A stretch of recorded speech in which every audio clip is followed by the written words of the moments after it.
Yeah, we'll just get this started. Okay. Oh, guys. It's not Saturday. What the hell are we doing? Hey, guys. So, you may have noticed, but more likely haven't. We aired episode 10 on Saturday, as scheduled, for the most part. And it is no longer available to watch. So, Wes and I thought that we would take this opportunity to share with you that fact. Hey, we took it down. It was taken down intentionally after we recorded the show, which was a fine show. After I learned more about our guest and our guest situation, and after Wes and I talked after the evening transpired, we decided it would be for the best to just remove it and kind of go through with the show that was about to happen on Saturday anyways, which is the show featuring myself and Wes. So what's up, dude? How are you? I'm good. Yeah, we just Filmburgh is taking responsibility basically. So yeah. Oh yeah. Hey, we're not here to issue an apology. We're here to let you know the episode's missing.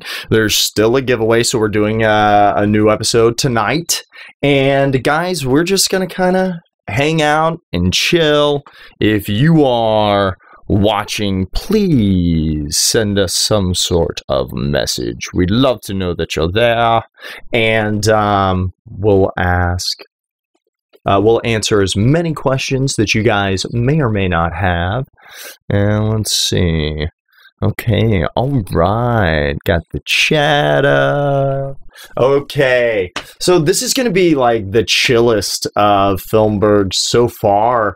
I think we're just going to talk about things, there's a lot going on in the world. I'm interested to just kind of share some opinions and hopefully get some of yours. So, yeah, what's new in the world?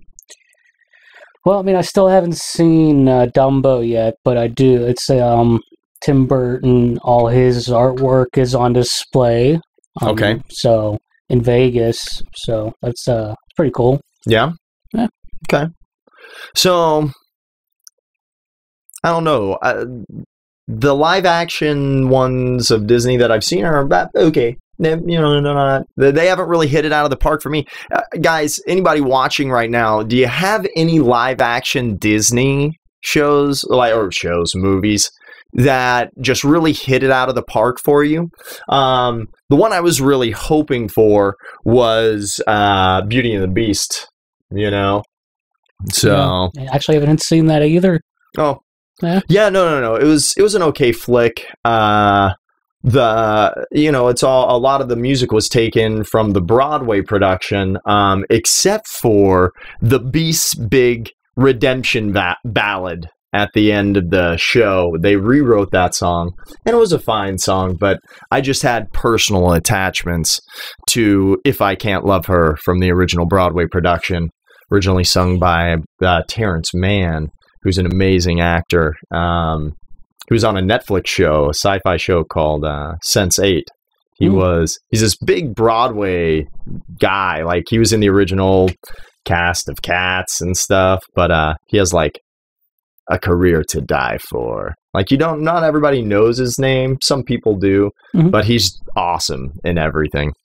So, what was the first Tim Burton film you've seen?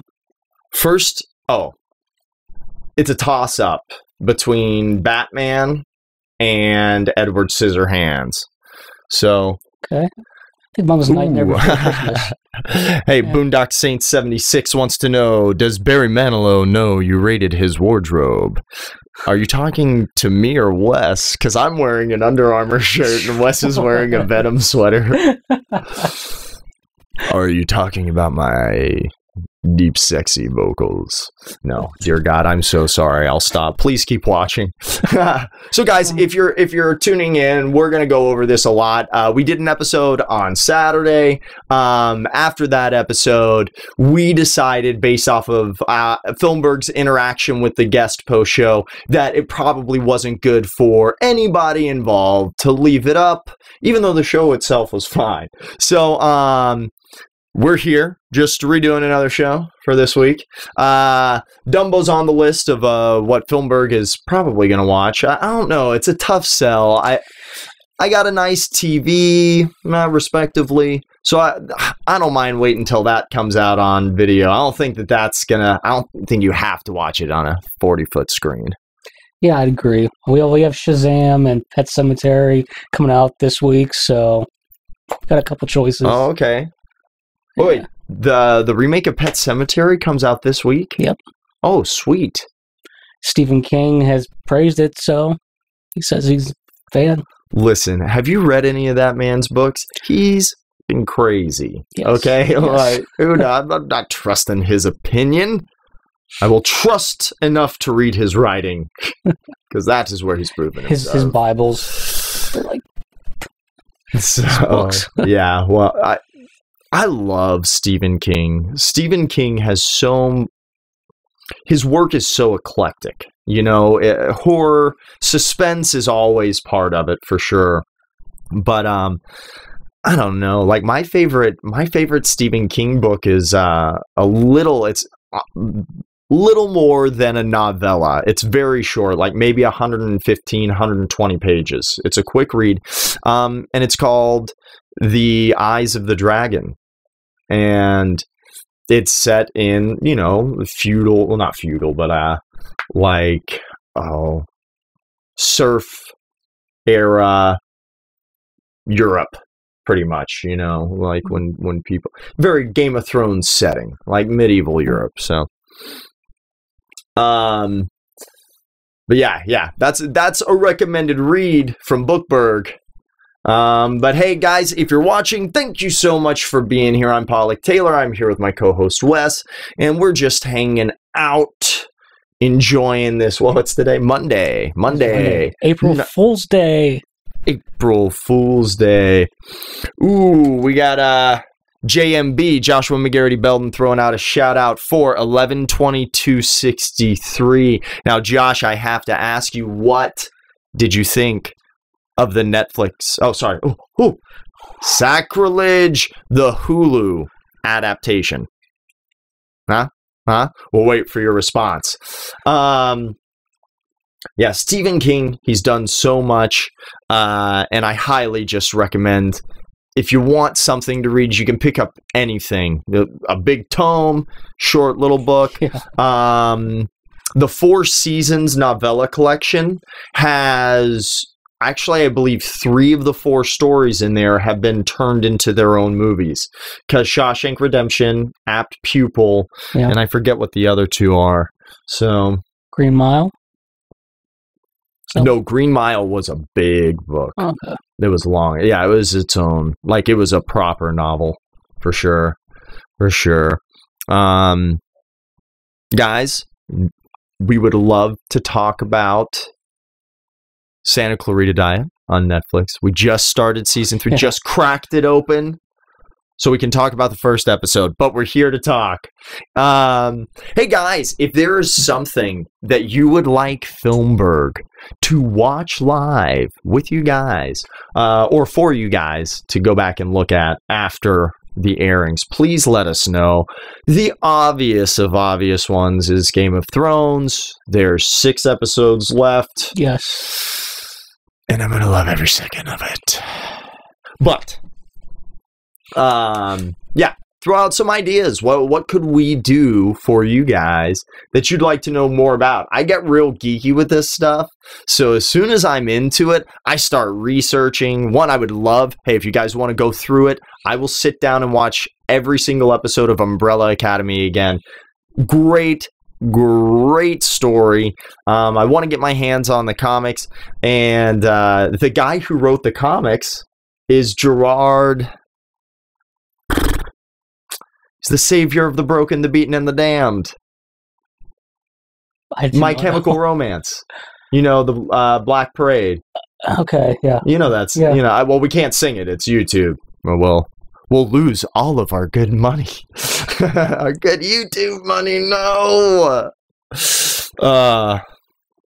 Well, you were praising Love, Death, and Robots, right? Oh, Love, Death, and Robots on Netflix is worth your time. If nothing else, just watch an episode or two. They're short, between 6 to 17 minutes. Maybe 18 minutes is the longest, but it's a good palate cleanser.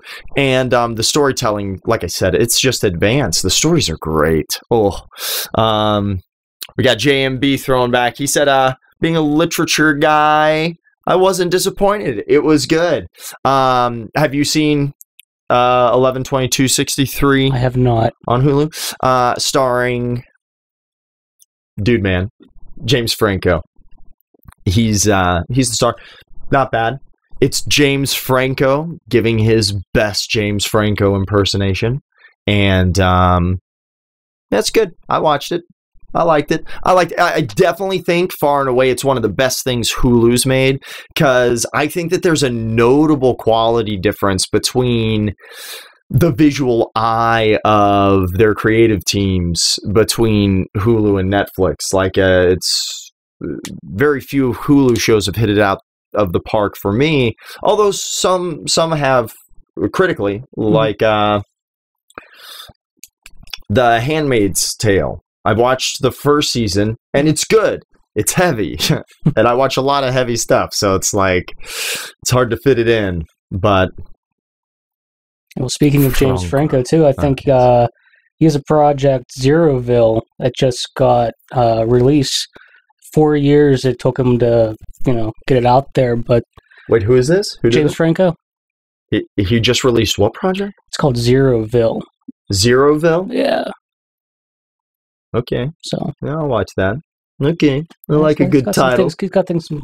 Here's me judging books by their covers.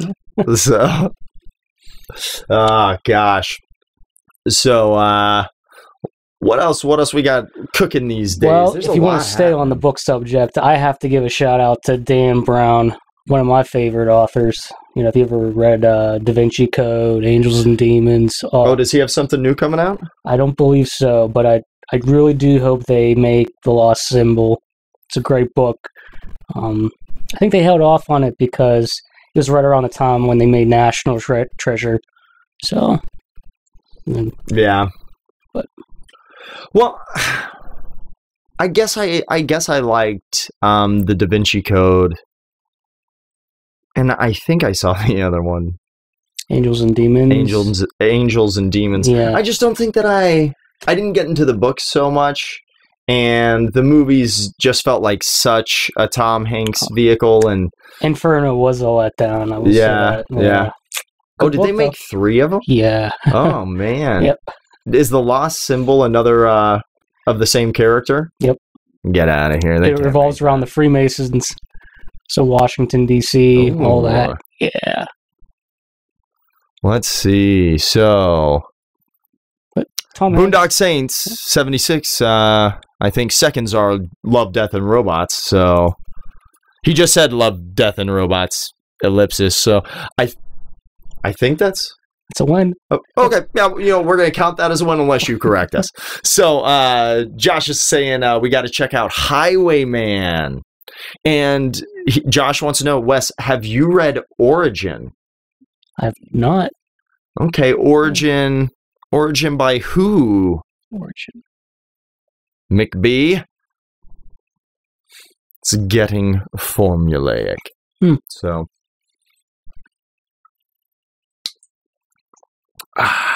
what's getting formulaic? Okay. But, so guys, we're, I don't know if you've seen the news reportings on it. I saw it on Google Chrome. Google decided that I would probably want to know, and they were correct. So cable TV... he's talking about Dan Brown's So Origin, yeah. I've never read Josh Belden, he's a writer. So I take your word for it. Yes. I would definitely look it up. Yeah. I'm still like, I committed to reading this epic fantasy series. Instead of Game of Thrones, I started reading the Wheel of Time series. And it's like 13 books that are 800 plus pages each. And I'm only on book 5. It's, you know, it's long reading. So I have it outside of like comics from time to time. It's been a little hard for me just because I know I want to read this book series to jump on any of the other ones. So let's see. He says if Fincher's behind it. Let's see. The Highwayman, is that a Fincher? Why don't you pull up Netflix on your laptop and look up The Highwayman? Or go to IMDb and pull it up. Yeah. Well, you know, one thing I think that this happens almost all the time to anything good, Josh, that if you have a system, you have a formula and it works, like, yeah, why not beat it into the ground, you know? If it's not broke, don't fix it, but it sounds like it's starting to break. So I guess it's time to fix it. Okay, guys, so we are going to apply to CableTV.com's open position to do a marathon of the entire MCU. Now, in the application, you know, they said, hey, if you're up for it, send us a video, yada, yada, yada. What we're going to do after we're done doing this quick redo episode is we are going to shoot our application. And we're going to take them on a tour of the studio, show them everything here, because they just want people to live tweet for 48 hours straight. And they're going to get you all the movies so you have them to watch back to back. And then it will culminate with you going to see Avengers Endgame. I think they're paying like $1,000 or something. So, hey, not bad for 2-ish days worth of work. Guys, how do we promote ourselves? How do we do it? What does Filmburgh say to catch their attention? Obviously, I will be naked, of course. We'll start there. What's after that? You got anything, Wes? Oh, this whole Marvel thing, I mean, we're going to have lots of caffeine. We'll stay up. We'll get power through. Have you seen all of the Marvel movies? I have not. See, I think that that's actually going to be a great selling point. It's like I'm an uber fan from like, yee-hi, you know, when I was a child. Love the stuff, seen every movie no less than 3 times each, every single one. Even the first Thor, which is by far my least favorite. But, yeah, I think that's a good selling point. He's seen maybe a third of them, so most of this is going to be new. So we'll live tweet. We want to do a live stream the whole time, so we should only have to take a break once every 2 movies because the live streams, I think, reset after 4 hours. I don't know. Maybe it'll let us keep going. Maybe it just chops it off and starts a new episode. We'll see. Okay. But well, guys, drop us a comment on this video, whether you're watching live or later on, if you have an idea for how we grab their attention and let them know that CableTV.com and the tip of the Filmburgh is a match made in heaven, right? Yes. I believe so. I believe so. So, guys, if nothing else, fingers crossed, and hopefully here in about 2 weeks, we will be announcing a wicked event hosted by Filmburgh. So fingers crossed. Hey, we're just going to give it all we got. We'll see what happens. You know what? Nothing else. That's the only thing I ever want anybody to take from this channel. Just go after it. If you are not living the life you want to, you can change it by just getting started, right? So that's what we're all about day to day. Well, here, let's hop over to you, buddy.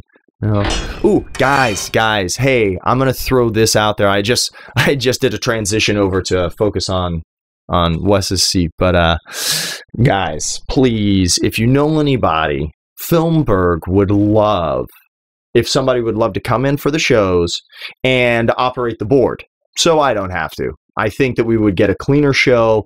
You, our audience, would like it more, and we would appreciate anybody who likes what we're doing here enough to come waste an hour with us on Saturdays. Because that's all we need. We'll need you for an extra hour the first time, but after that, just an hour. You show up right on time, leave, tell us to kick rocks. So, all right. Did you pull up Highwayman? Yes. Is that the Fincher? Highwayman, let's see. Let's Fincher. I also want to see Triple Frontier. Yes, that looks really good too. This is the wrong one, actually. Is it Highwayman or Highwaymen? It says men. So it's men. Okay, so it's Woody Harrelson and I always forget his name. Kevin Costner. Oh, yes, I saw the previews for that. Who directed it? All that should be right there. Just scroll down a little.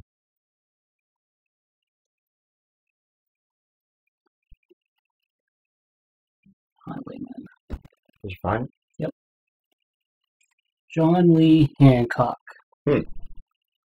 Well.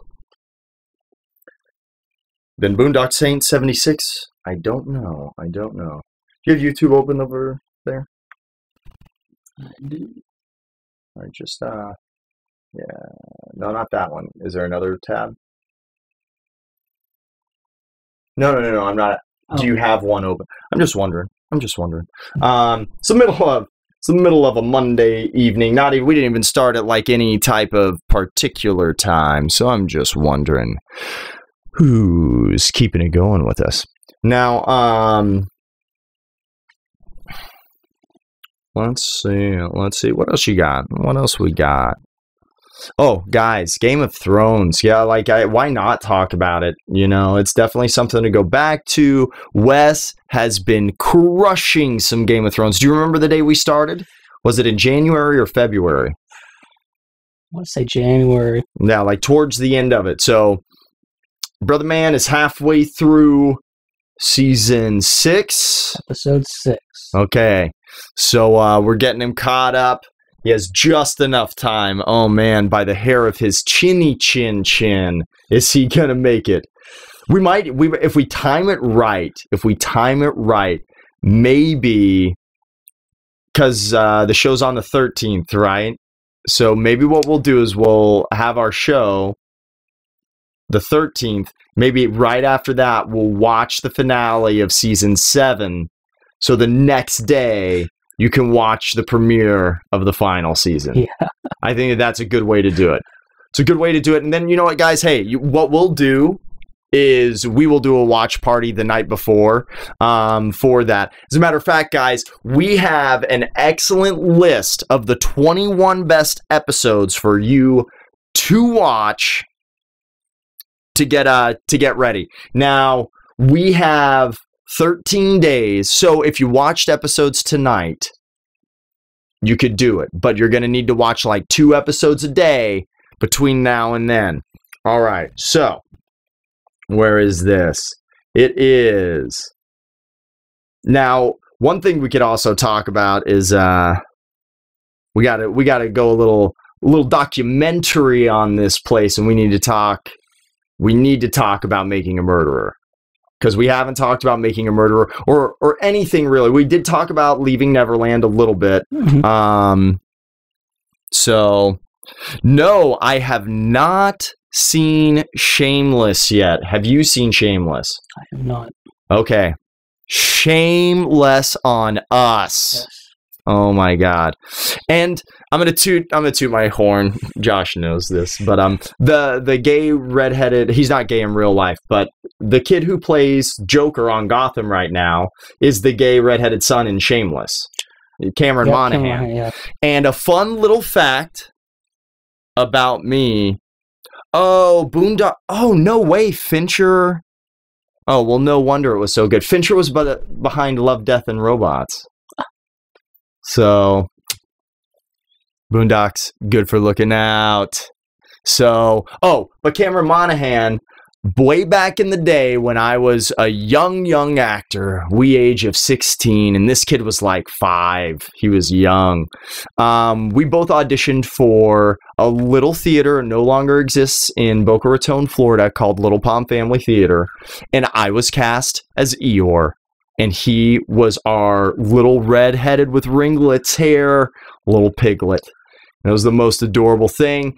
He got booked for the Music Man movie starring Matthew Broderick and Molly Shannon, and literally moved to California. Right after that, he was booked as a recurring friend on Malcolm in the Middle for several years, and it's just been, he's been plugging away nonstop. It's been really cool, to just know him and see him, because he was always a real down-to-earth little kid when I knew him, and I wish Cameron Monaghan all the best, and I can't wait to see what that kid does next. So Shameless is on the list. I'm going to watch it. You talked me into it, Josh. We'll talk about it on the show soon.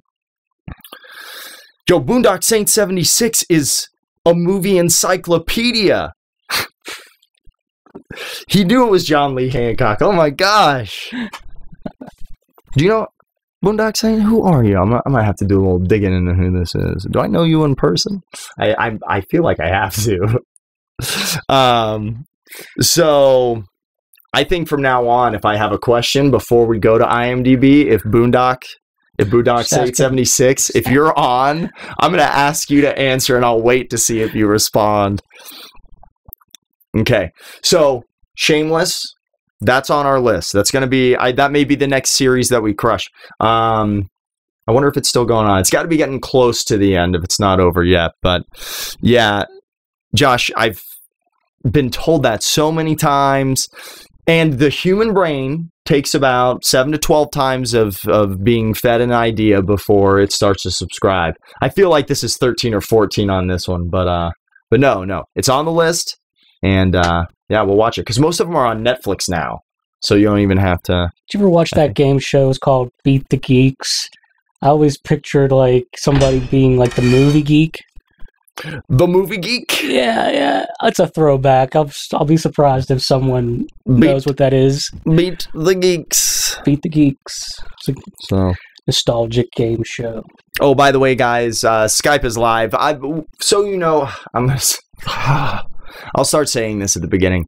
Skype is going to be live from the beginning to the end of every episode. So if you ever want to call in and have a conversation directly with us, whether it's just us in the studio or if we have anybody else, we're here. We're here for phone calls to just shake it up a little bit. But we love using the chat, and this has been a lot of fun having you guys in here chatting with us while we're doing this. So guys, top 21 Game of Thrones episodes. Now, I am getting this.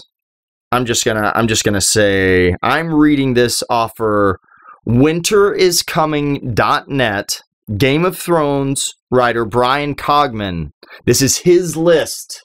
Brian Cogman has written several episodes. Some of them were the best ever. He might have written Battle of the Bastards, actually. IMDb that. Battle of the Bastards. It should pull it up. Or wait, Boondock Saint 76. We'll wait for you. So, 21 favorite episodes. I feel like this list is pretty spot on if you're just trying to remember the broad strokes of the story. This is actually a really good list. Of course, who wants to miss a single second of Game of Thrones? But if you want to just do a little refresher, this one's really good. So, obviously, best place to start, episodes 1 and 2 of season 1. Now, that is Winter is Coming and The King's Road. Pretty obvious, you got to at least start at the beginning. These 2 episodes are pivotal and lay the stage for at least the first 3 seasons of this series. You have to watch Baylor, which is season 1, episode 9. Probably one of the most surprising episodes of a first season of television in history, by far. Fire and Blood, season 1 finale. Season 2, skip over the first couple of episodes, watch episodes 2 and 3. I'm actually going to use different.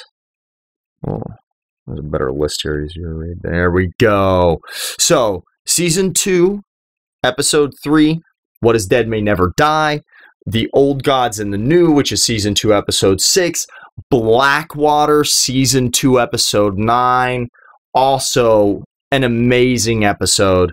Walk of Punishment. So Seasons 3, Episode 3, 4, and 5. Walk of Punishment, and now his watch has ended and Kissed by Fire. We're not going to go into spoilers here until after the show's over. We're just kind of giving you the rundown of what Brian Cogman says you need to get caught up on. Now, after Season 3, Episode 5, you jump to the Reigns of Castamere. If you've watched this show, you know what that episode is. Now, after Reigns of Castamere, you jump straight to Episode 6, Season 4, which is going to be The Laws of Gods and Men, an amazing Tyrion episode. And then Season 4, Episode 9, probably my favorite. It's the episode I love to hate the most. So, the Mountain and the Viper, Season 4, Episode 9, incredible. And it's just another one of it. It contains several moments where you just realize that nothing is quite like Game of Thrones.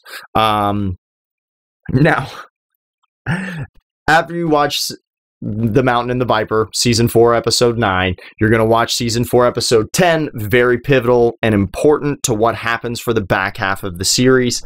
And then in Season 5, there's actually no surprise here. There's only one episode that's recommended, and I felt like Season 5 was probably the biggest filler season. I liked it. I really did. I enjoyed it week to week. I couldn't wait for the next episode. I rewatched it 2 or 3 times like I tend to do with these shows between new episodes airing. And so, but even Season 5 for me is probably one that you can pass on for the most part, except for Hard Home. Hard Home, Season 5, Episode 8 is the beginning of their epic battle set pieces. Like, it is impressive on so many levels. My eyes were glued to the screen. Oh my, through to the end. Like, it just really great storytelling, really great cinema, like the cinematography on point. But excellent episode, and it really lays the groundwork for the following episodes that really kick up those action set pieces. Speaking of Season 6, Episode 5, you're going you leave Season 4 right at the very end. You make a pit stop in Season 5 for one episode, and then you jump straight to the center of Season 6, which is The Door. Season 6, Episode 5. I don't think any of us saw that coming. You know, what a great little twist, as usual, and adding different types of fantastical elements. You know, we knew about a lot of the fantastical things as the show had progressed, but that added a whole different twist onto what is possible in this world. Yep, you know, definitely. Very good. This is where we lose Wes. This is the last episode he's seen, so you can imagine the heartbreak that he is still in the midst of. So, I guess since you're not in the corner, there's no reason to do that one. This one's better. So, all right, guys. Well, he didn't write that episode. He wrote 11 episodes, but not that one. Well, he probably didn't want to recommend any of his, or he recommended all of his and 10 others. These are the ones. These are the most important in their mind. Now, Battle of the Bastards, Season 6, Episode 9, won so many awards. for just how impressive its scope and scale was. And I know you're going to love it. So we're not going to get into that. I'm sure you know where that's heading. The Winds of Winter, Season 6, Episode 10. It's a fairly necessary finale just because it's so late in the game. It's not necessarily the most exciting finale. Although I don't really remember that one because I'm waiting to rewatch it with you. I know a couple of things. Well, my theory at this point is Viserys is just going to end up on the Iron Throne. I want it to happen, actually. Listen, I think that it is certainly possible that Varys, because Viserys was Daenerys's brother from season 1. See, you're confusing it. Oh, this world's so Varys. big. Like, I didn't really start to just recognize and know who the character was till like the third time I'd watched the series. You know, because every year I go back and I start from the beginning because it's just so good. The acting's, it's so good. It just helps. It melts away the world. And, you know, hey, what are you gonna do? We're sitting here just filleting Game of Thrones. Let's get to the end of this list. We're almost there. We just wrapped up season 10. We're a little long-winded here at Filmburgh. We'll try to make sure that in the cutting room floor we're a little bit more succinct. So, season 7, you have episodes 3, 4, and 7. It's the middle 2 episodes and the final episode. Which I can't agree with more. I don't really remember episode 3 too much because I remember watching season 7 and being a little let down. I was like, okay, yeah, I guess we're getting story, but it's not anything that's really amazing. It's not, you know, But then, season 7, episode 4 was exactly the same for like the first 2/3 of it. For the first 2/3, and I was devastated. I was like, it's the shortest episode of the shortest season so far. There's only 7 episodes. We're halfway through, and the halfway through episode is like almost a half episode. It's like 50 minutes or something like that. And that's like, if you include the credits and shit, like you're not even getting action time. But then, the last third of that episode came on. And it was everything you had been waiting for that you didn't know you've been waiting for.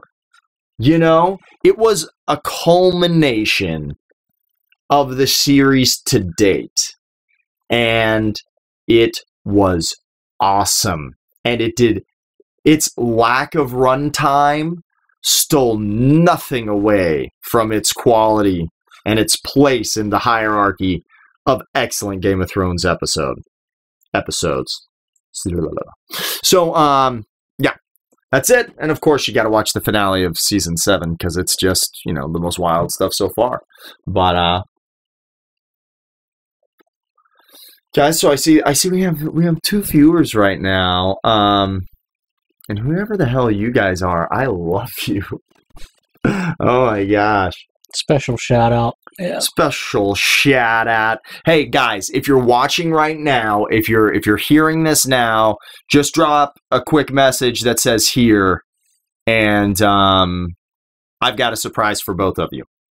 So just drop a message. Just let us know you're here, and I got a surprise for both of you. Okay, so we got a lot of stuff. Let me pull up your list because you had a really great list for us to look at, and then okay, yeah, we'll do this for like another. Guys, this is going to be a short episode. This is just a read. So we're just here having a good time because you know what? At the end of the day, Filmburgh Live, the whole idea is for us, we want to build our community. And we want it to be a community of people that support the creative minds that are out there ready to build the next stage of humanity. You know, we know that no matter what age you are, if you're still on this physical plane of existence, it's not too late. If you're still breathing, if you've woken up this morning, you have today Get started now.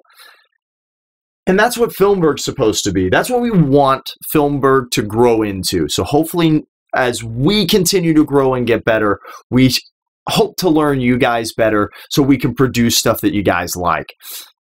But beyond that, for the people that are on this show, it's supposed to be fun, you know? Totally. Like this is supposed to be a platform to just come out, talk about film, movies, Netflix, and whatever you're working on. I never want a guest to feel like they're doing us this huge favor. You should really come on the show just because you want to come hang out with us. You know, that should be the number.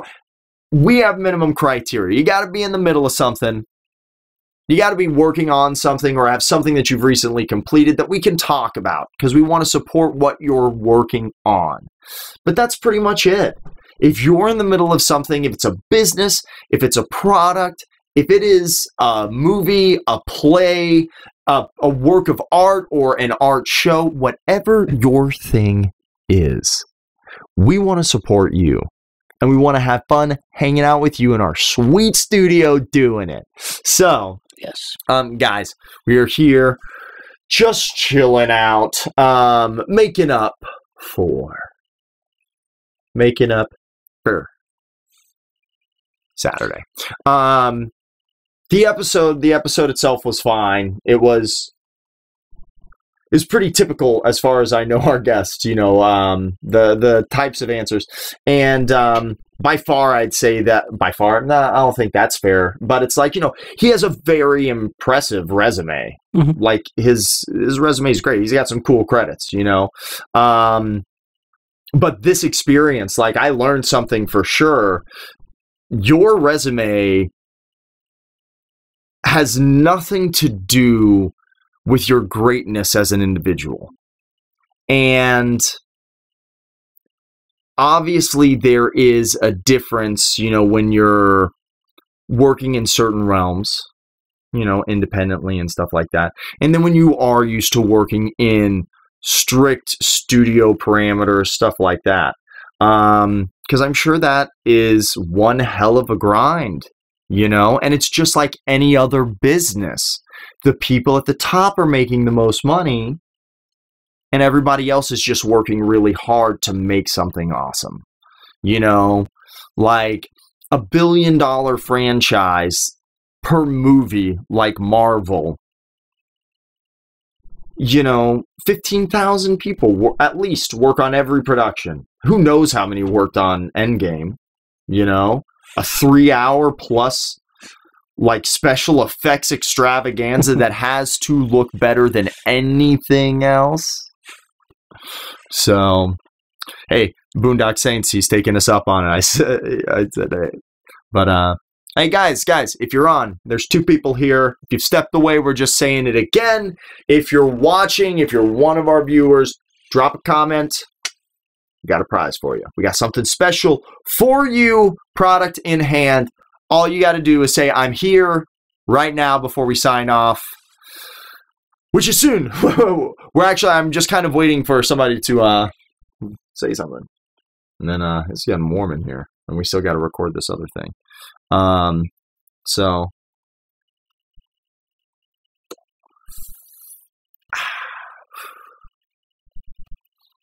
guys, we changed our lights, our lighting intensity.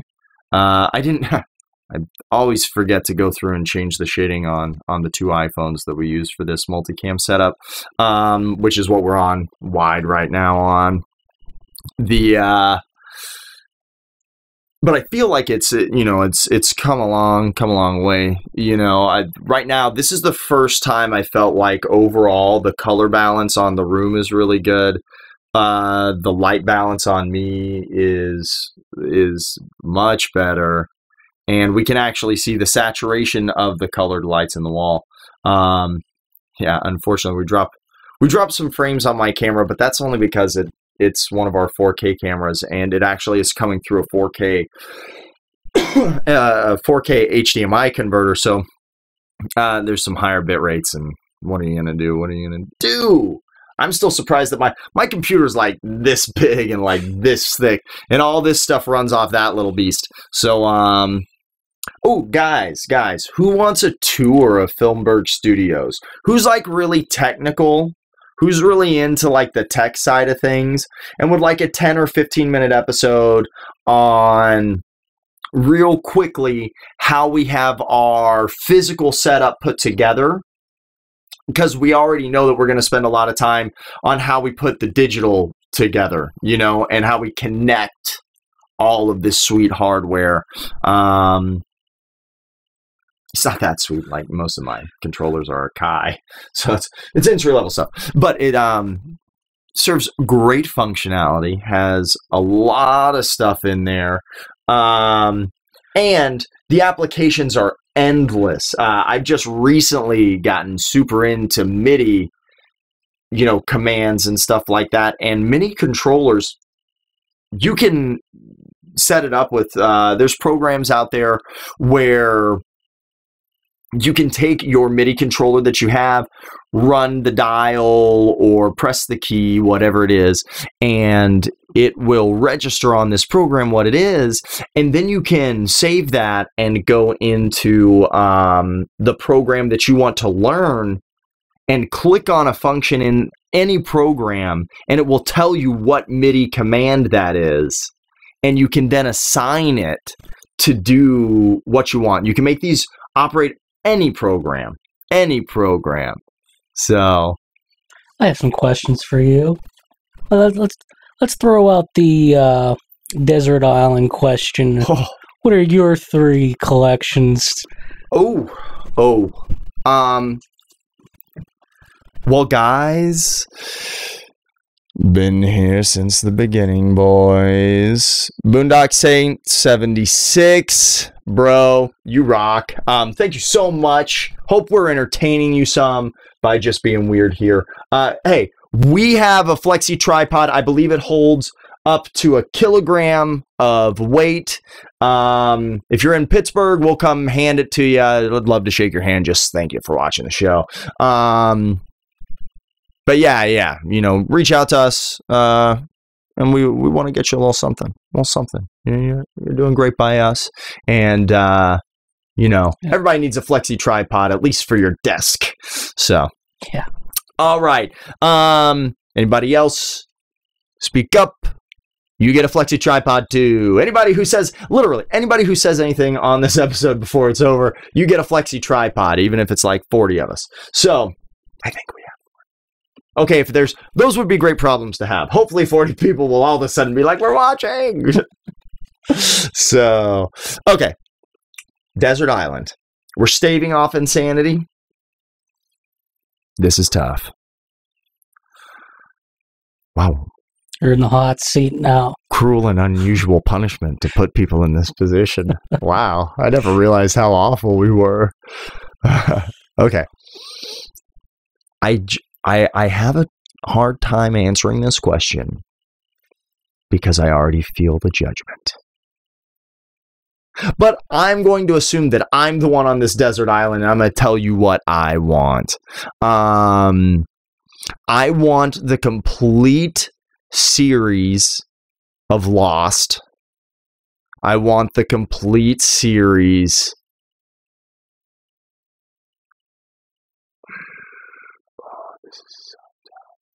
I want the entire MCU, and I want the entire run of Game of Thrones. Because I'm assuming I'm going to be on this desert island very soon. So I just don't know what's next. But yes, whatever date I get the full MCU to date. Of course, no new releases. I'm on a desert island, but I have everything else. Even the one that just came out. That brings me to my next question. If you had to choose one show, Survivor or Big Brother? Oh, okay, guys. I have a deep, deep love for competition reality shows. Like, like Big Brother. I never got into Amazing Race, but I'm sure I would if I watched it. I'm sure I'd get into it. But the concept of Survivor and Big Brother, I love just the base concept of them. So yes, this is tough. This is tough because you got to weigh out these things, right? Survivor lasts for at most 42 days, I think, is the longest season, where the longest season of Big Brother lasted for 100 days, right? So 2.5 times the length of gameplay for half the money.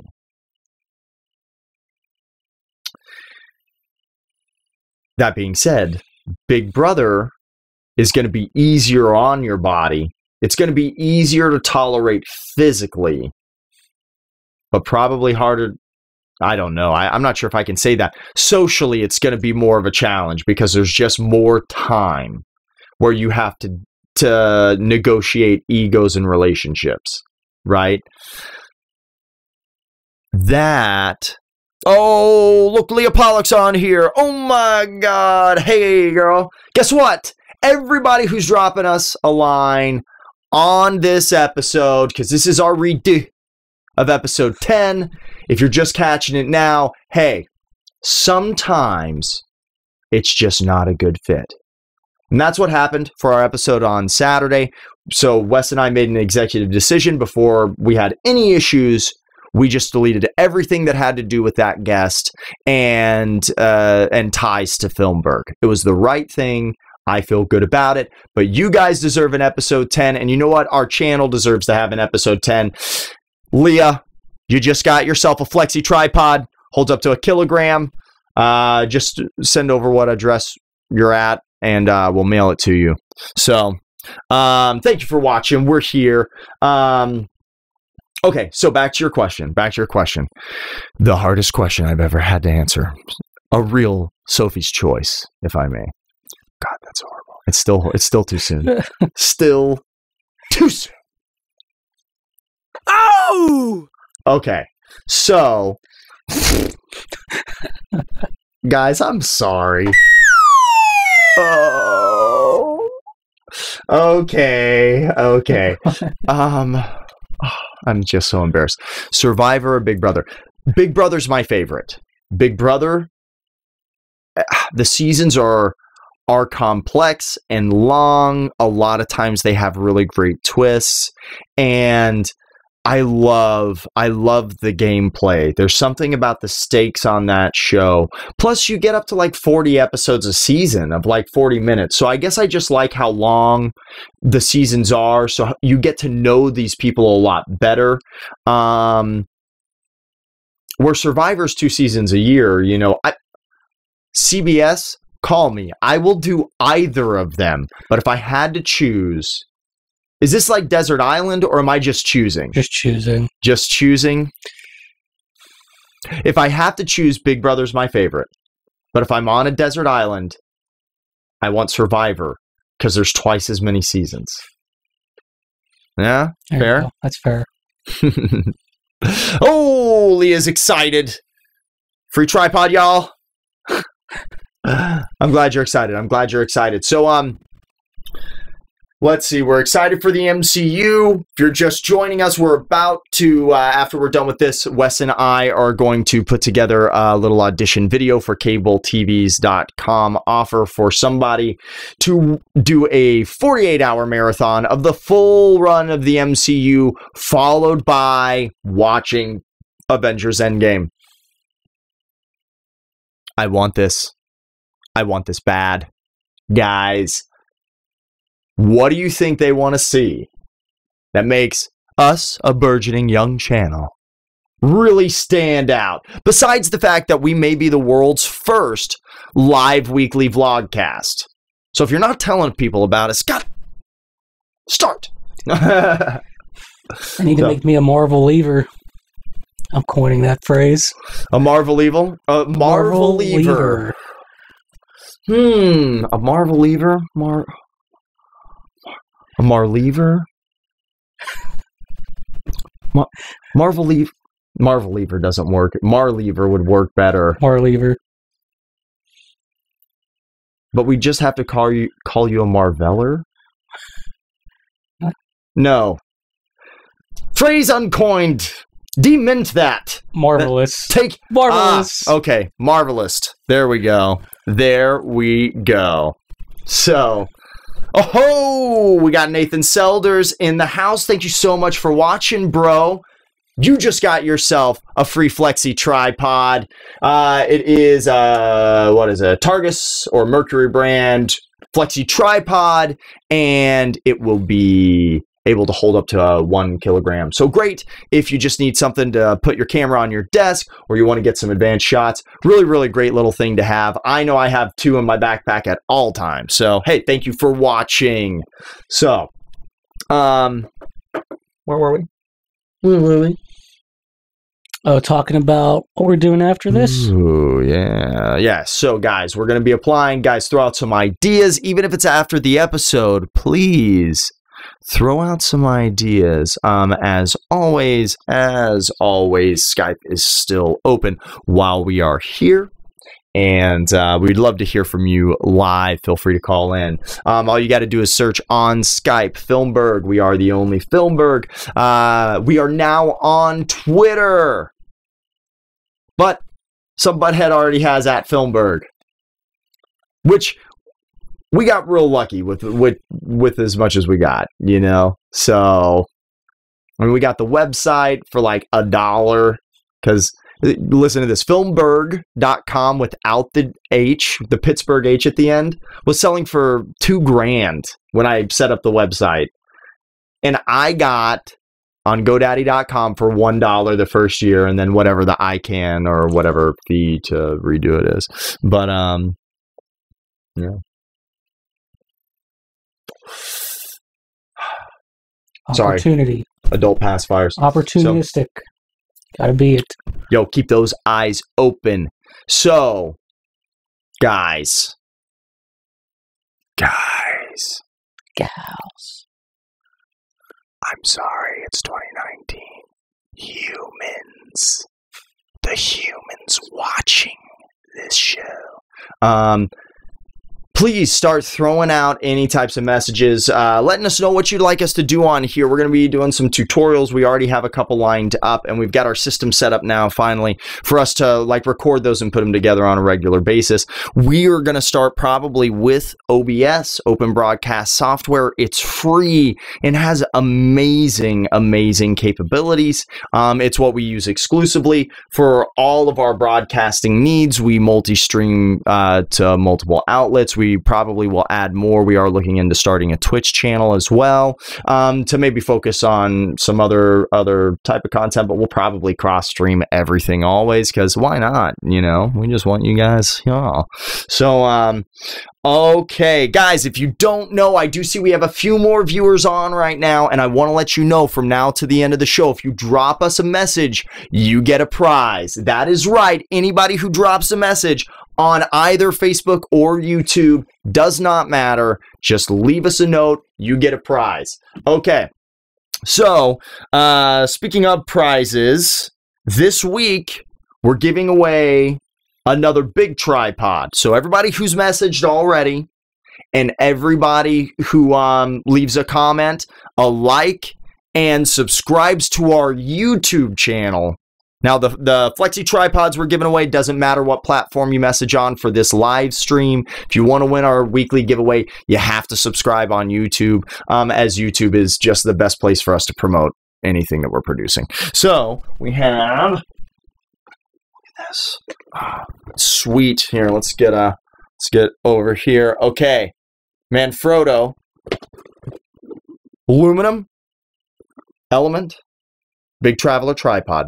Now, this is more of a photographer's tripod, but what I love about this little guy is it's one of the lightest tripods and easiest to carry on a backpack. So it's great if you just want to have a little camera with you on the go, but it still has a fluid head on it. So the top head, it has just a really nice fluid head. So if you have really, really, you know, level hands, you can still get some really smooth panning with this. As long as you have a lot of patience. But Manfrotto, we all know it's a brand that you can trust. It's awesome. So guys, all you got to do is subscribe, like, and comment. Okay, so, guys, I just want to let you know, if you're in the Pittsburgh area, we have just opened a new store. Follow us on Instagram at Filmburgh. As a matter of fact, Facebook, Instagram, and Skype is all at Filmburgh. Soon, we're going to get Twitter, if the people who have it even still have access to it. I think. Let's see what we have now, guys. Where is this?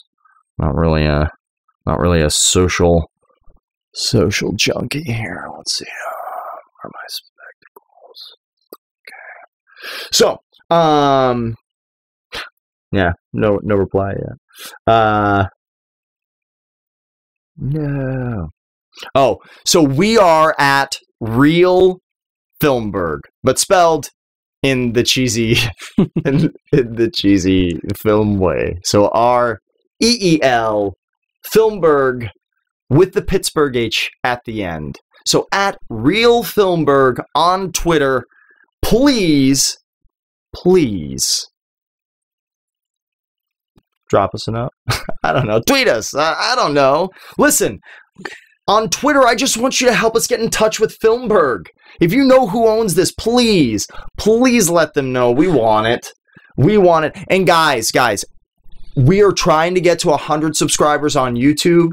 They have like 6 months ago, 8 months ago, you have to have a minimum 100 subscribers before you can get a custom YouTube channel URL. And we're close, like we're almost to 70 right now. If you guys could do us a solid, throw us a share from our YouTube page, drop a link there, let people know, whatever you like about it, the free giveaways, my weird antics, Wes keeping it chill over here. Yeah, we got, keeping it calm. Keeping it dude. So, El Pollock 4 is now following us on Twitter. And, okay, Boondock Saint says they would love a discussion on popular or favorite directors, their styles, how it may have impacted you in watching or being involved in film, TV, entertainment, etc. etc. I think that that's an excellent question. We can talk about that right now. Let's do it. Right now. So, thank you, Boondock Saint 76, guys. He's on YouTube under that. So go throw this guy a sub as well. Everybody deserves a little love on this channel. So, favorite directors. I was going to ask you that question too. So I wish that I had more of a lexicon. I wish I had more of a Rolodex of names of people who I do really, really appreciate their style. I don't know that one. Bitch. No one asked you. It's amazing, these things. I can't say anything. They all know what's up. Okay, so a lot of times what I have to think about, I find, is I have to think about the movies that really stood out to me. Jurassic Park is a movie that not only I watched, but my siblings watched, my mom watched. I mean, I grew up in a household where you fell asleep watching TV. And for months, it was that. Literally, the credits came on, you saw that opening scene, and then all of a sudden, hopefully that wasn't enough to get this copy struck. I don't know if you can tell what my off-tone melody was, but this movie was the epitome of the movie-going experience. And so because of that, Steven Spielberg, I think, has to be on the list for me, because he has so many things that were just innately a part of my childhood. I loved Indiana Jones, E.T., of course, all of his classics. were just a huge part of my life. And I think CGI has really taken something away from that era of movie magic, you know, because it's not like we can go backwards, because CGI allows us to do things on such epic scales that it wouldn't be plausible to do any other way. Yeah. So I get it, but I do feel like there is something about that magic that was just, the beginnings were so well done in, because even today you go and you watch Jurassic Park, the first one, the graphics aren't quite as good, but the first time you see that brontosaurus, you know, stand up on its hind legs and pull, it still looks great. And it's like, I still see like why that was just so magical at the time. So Spielberg is definitely going to have to get a win. I really would love to say James Cameron. I've always had a lot of respect for James Cameron. True Lies was a movie. It was rated R, but I know I watched it when it was in theaters, so I was 11 years old, 10 or 11 when I saw it. And I think that James Cameron, and this may make some people mad, but until Avatar is great, I just don't really like Avatar. I just don't think it's that good. But I would say that the storytelling devices, that there's something that's similar to me in style between James Cameron and Steven Spielberg, which I think is why I like them both, is because whatever it is, their visual style, the way that the camera used to move back in the 80s and 90s and stuff like that, the styles that you would see in a lot of these movies, are what I really like about them stylistically. And part of it has to do with the time, because now there's so much being made. And my favorite movies now are TV shows. You know, like the best cinema is really the best TV that's on right now. Like Game of Thrones is really like the best movie ever made. It just happens to be, you know, 80 hours long. Okay. So it's really tough for me to pick directors, because it's not like a Scorsese is one of my favorites, but I love a lot of his work. It's a good pick.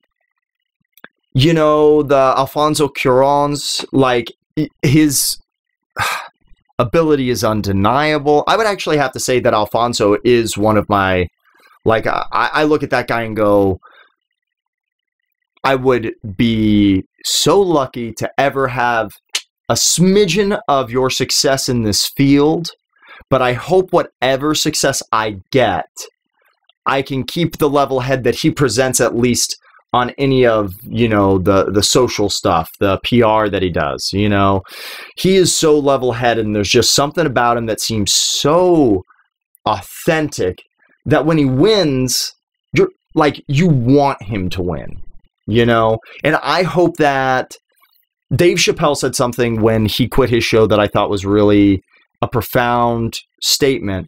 And it was, success will take you where character won't sustain you, you know, where you can find yourself in a situation where no matter what your character is, the situation could overwhelm you. Like, that's when you have somebody like, I mean, he was being rained in money. His show is the funniest, still to this day makes me laugh. And, you know, he walked away because he knew it was too much. He'd gotten to the end of it. So, well, I mean, being a child of the 90s, I grew up a lot with 80s fantasy films. Ooh, yes. We're talking like Dark Crystal. Legend, Neverending Story. Legend. Yeah. Tom Cruise. Oh, yes. Tim Curry. Oh, my gosh. Yes. Let's see. What's the other? Willow. You said Willow, right? Yep. Willow. Yeah. Yeah. those were great. And yes, like that's part of that movie magic era. The 80s were actually really magical for movies, because there was a little CGI that they could use, but most of it was practical. And I would love to see a little bit more of a return to the practical. A couple of things that I like that I thought actually attempted that a little bit. There's this one character in Umbrella Academy who's just this like huge dude. I guess he's like part werewolf or something. I'm not sure. But there's something about how they made his body that you could tell it was, you know, it was made. It wasn't just CGI, that I appreciate. But, you know, I don't know, it's tough. It's tough to say, because it's like at this point, yeah, I want a little bit of it, but don't f it up. Don't. Oh yeah, it's a good example of Bird Box. The monster that they were going to use, like Sandra Bullock was like, "Oh, I'm glad they did not use this." Oh, really? Yeah. Oh, I haven't even seen that. Oh, we'll have to look that up. Okay, so Boondock Saint 76 wants to know what our top 3 or 4 favorite directors are. Let's see. Denis Villeneuve. Denis Villeneuve. So, I'm not sure who that is. But, let's see. Oh, but I do want to tie back, because Boondock Saint, he has another question, but we're going to try to wrap up his. You know, how could these people have impacted? I think the same way that good art impacts any of us, artist or not. When art moves you, like that feeling you get after you see a really great movie, like that's the feeling of art moving you. And I've had the luck of standing in front of a Picasso, like an actual Picasso that was like 10 feet tall, and I've been in front of art, still art, that moves me like that. So I know that this is something that is a universal type of experience for humans, because there's something about the explanation of humanity through art that we understand. And sometimes we understand things in such a personal way. You know, that's why it's always up to the viewer. Art is up to the interpreter. So I would say it affected me in the way that when I'm making something, those movies are the palette that I judge what I'm doing. Like, does this look right? Like, if nothing else, I want it to at least look like these movies I remember, but I would like it to look better, right? That's always the goal. And then tell the story. That's it. That's what I've learned. If you focus on telling the story with the camera, let the image do the telling. That is really what I think I've taken away from a lot of the people that I really respect and love, who are now echoing in Netflix series like Stranger Things and stuff like that. You see that same type of cinematography and style come in. So to answer that, now, top 3 or 4 favorite directors, we kind of went over that a little bit as part of the answer to that. So Spielberg, he's great. There's just so many great people, you know? I don't know. Michael Bender is, I believe that's his name. I'm going to say Wolfgang Peterson. Wolfgang? Terry Gilliam. His style is amazing, I think. No, Terry Gilliam, yeah, Shape of Water. Was that him? No, that was Guillermo. Guillermo del Toro. Yeah. So Terry Gilliam, which one was his? He did The Imaginarium of Dr. Parnassus. With Heath Ledger. That was his last, one of the final films, or the final film. Brazil was amazing. Okay. That's with that guy in Game of Thrones, Jonathan Pryce. Okay. Yeah. So, definitely those 2. Let's see. I'm just going to try to find... Who is this? I always find it interesting, too, like, how actors will turn to directing. If you look at like some of your favorite actors, like Johnny Depp, for example, he's only directed 1 film. it was really good, really well done. Called The Brave. Who did this? Johnny Depp. Oh, It's a very really? hard one to find. Marlon Brando's in it. Yeah. Miguel Sapochnik. He does all of their big set pieces. I don't know how this man's mind works, but I can tell you this, out of the stuff that's out there now that like is the pinnacle for me as far as great film or television and high art, Game of Thrones is just up there. I just love it so much. And Miguel Sapochnik has directed like 5 or 6 of the best episodes ever. So he's definitely somebody I have amazing, mad respect for. Hopefully so much respect that after this episode I will remember his name. So, but yes, Miguel Sapochnik, and I can tell you this, anytime I see his name attached to something, I will go see it. I don't care what it is. So, yeah. Stanley Kubrick's got to be up there too, for sure. Let's see. Oh, he's got like top favorite Marvel directors. I would be better at, again, like I'm just not good at remembering the names so much. I would really have to go off of just the movies or franchises that I think are the best. But the Russo brothers, like they've really done well with the Avengers. They've handled it well. And the MCU would be nothing without the crossovers between the characters, you know, Avengers being where that started. And it's true in the comic books too. So the Russo brothers, I just kind of have to give it up to them because they've been manning the largest ship in the fleet successfully. Now, James Gunn, so happy he's back. Disney made the right move. Personally, to me, I'm sure that it is controversial for why he was fired, but for the project, if I'm looking at it from the project's point of view itself, I'm really happy that James Gunn is in charge, and I feel like the entire cast is, and we're going to get a really great third installment of that movie. And that way, if Guardians is a franchise that continues beyond that, and it gets taken over, it's okay, because it would be at the beginning of a new trilogy system. So if tone shifted some, that's kind of, I think, when you would want to do it. Unless you had like a tonal shift movie to movie across the whole trilogy. So James Gunn is another one. Let's see. Arrival, Sicario, Blade Runner 2049. And he's doing the Dune reboot. Oh, I thought I'd recognize Denis Villeneuve. Yes, Denis Villeneuve. I haven't seen Sicario, but I've seen Arrival, Blade Runner. I'll definitely go see Dune. I guess I have to go see Sicario too. It's supposed to be really good. Yeah, got good reviews. Yep. Okay, all right. Boondock Saint 76. I'll do it. It's on my movie list right after Sushi Girl, right? Yep. Yeah, okay. So, all right. So that's two. He said 3 or 4. Okay, yeah, let's wrap up with the Marvel directors. I don't even know if I know any. Huh? I don't even know if I know any. Well, yeah, I'm not sure if I Oh. Yes, no, he's great. Dang it.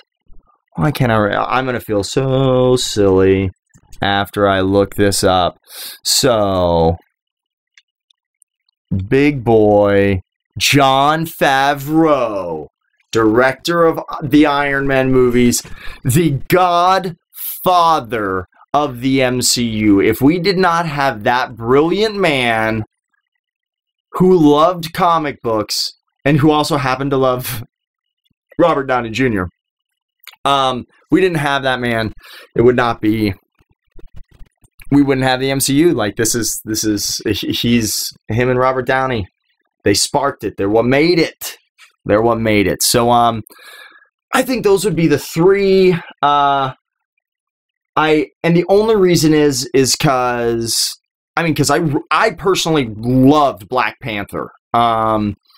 I didn't know too much outside of like reading a few comic book series where he was part of the team. I never learned too much about him. I learned a little bit more because I was always really into X-Men more than the Avengers, you know.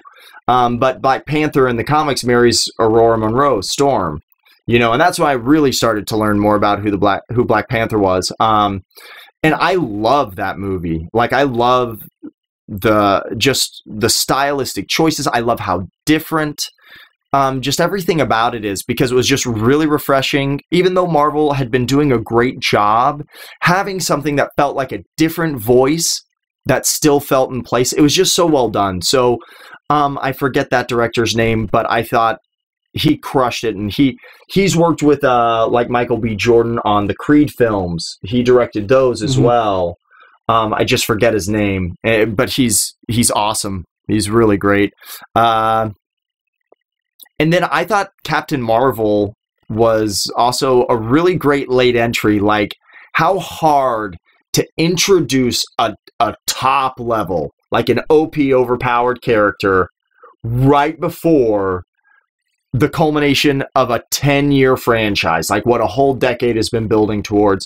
So I thought that they did a pretty great job with that. I had a lot of fun. I don't think it was the best Marvel movie, because there are a lot of good ones, but yeah.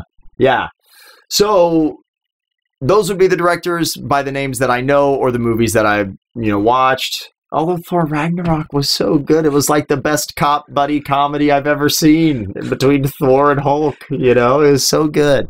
So, all right, guys. Hey. Leah Pollock, Boondock Saint 76, Summer Williams is the one who said our top favorite Marvel directors. Summer Williams, if you did not, yes, Ryan Coogler. I should have known that. I wouldn't have. Yeah, no, it's only because he's done so much in a short period of time, but he has a name that kind of sticks out. Coogler.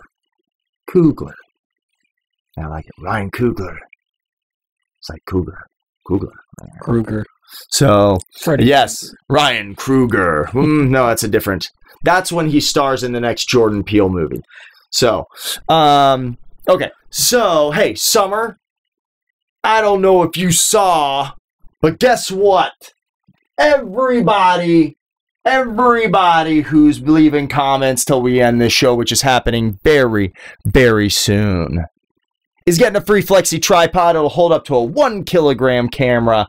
Just make sure that you send us a message that has your address, and we'll mail that out by the end of this week. Guys, that goes to everybody that's watching. We have had so much fun doing that. Wes, have you had fun? I've had a great time. You know what? This has been a really great episode. I felt like, we kept it going. There's always plenty to talk about.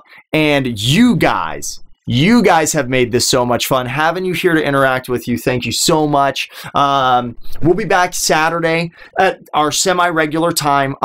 We will be interviewing an awesome guest. He is a local entrepreneur who has a thriving business. We'll tell you more about it on Saturday. But this is, branching out a little bit from the artistic side of things, because we're not just about that. We're about everybody making their things and going after their dreams, whether you're an artist or an entrepreneur. And we got a guy coming in to tell you what that grind is like, hopefully share a few motivational bits of info that keeps you with your eye on that prize. So we're giving away a big tripod, so make sure that you go over to our YouTube channel, drop us a sub, like this video, and leave a comment, and you'll be in the running to win a tripod. And I'm going to let you guys know now, we are doing a dash to 100 subscribers. So please share our YouTube channel, ask people to subscribe, because the morning I wake up and there are 100 subscribers, I'm going to announce an awesome giveaway. You'll be shocked at what we give away. It's going to be sweet. Wes is a little scared. He's like, what part of our stock are you going to give away? I can see him sweating. It's going to be awesome. Okay, guys? So help us get to 100 subscribers. As soon as I wake up, I'm going to drop through those names, put them in an Excel spreadsheet, put them in that little thing where it just picks a name for me, like if you guys bought a raffle ticket, okay? And we are going to get you a sweet, sweet prize. help us hit our goals. We're here to help you hit yours. I'm Pollock Taylor with Filmburgh. I am Wes Fisher with Filmburgh. That's right. As always, follow our story. Let us help you tell yours. Oh, nice. We'll work on that. But hey, that was good. You weren't even expecting it. So yes, follow our story. Let us help you tell yours. Shane Therian at the buzzer. It's my cousin Shane. Hey, Shane, guess what? Drop us a sub on YouTube if you would, good sir, if you haven't already. But we've been running a special for this special episode of episode 10. And everybody who leaves a comment on either of the platforms we're streaming on wins a free Flexi tripod, holds up to 1 kilogram of weight, great for your desk or wherever you need to get a camera and just a sweet shot. So make sure that you send us a message through Filmburgh, either on YouTube or on Facebook. That's how I keep everything organized. So please, you have to message me your address through one of those mediums for this one. If you win on YouTube, we have to receive the message through YouTube for how I catalog everything and write all this stuff off so I can continue to give away as much as possible, because that's what it's about. I want to die on empty. I want to give it away as much as I can. I want to get my hands on as much as I can too. But I'll give it away to you and you. Maybe a little me, but mostly to you. Mostly to you.